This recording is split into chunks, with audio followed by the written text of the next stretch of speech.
अस्सलाम वालेकुम। मुल्की और गैर मुल्की ताज़ा तरीन खबरों और करंट इशू से बाखबर रहने के लिए हमारे साथ रहें।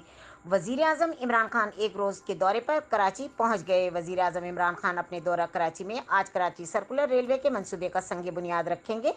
वज़ीर आज़म इमरान खान कराची पहुंच गए। 5 साल बाद एहतसाब होना चाहिए कि हमने मुल्क और अवाम के लिए क्या किया। मंसूबे पर 207 अरब रुपए लागत आएगी। कराची सर्कुलर का ट्रैक 29 किलोमीटर तवील होगा, जिसके 16 स्टेशन होंगे। वफाकी वजीर मनसूबाबंदी असद उमर का कहना है कि कराची वालों का दिहाइयों पर पुराना ख्वाब पूरा होने जा रहा है। वजीर आज़म इमरान खान कराची पहुंच गए। वजीर आज़म इमरान खान का बुखारा का दौरा, बुजुर्ग के मज़ार पर फातह खानी। वजीर रेलवे आजम खान सवाती ने कहा कि मुल्क की तारीख और पाकिस्तान रेलवे का एक बड़ा बाब आज खुल रहा है, जिससे कराची के शहरियों के सफ़र की दुश्वारियां कम हो जाएंगी। मज़ीद खबरों और अपडेट के लिए देखते रहें के न्यूज़ चैनल इंटरनेशनल।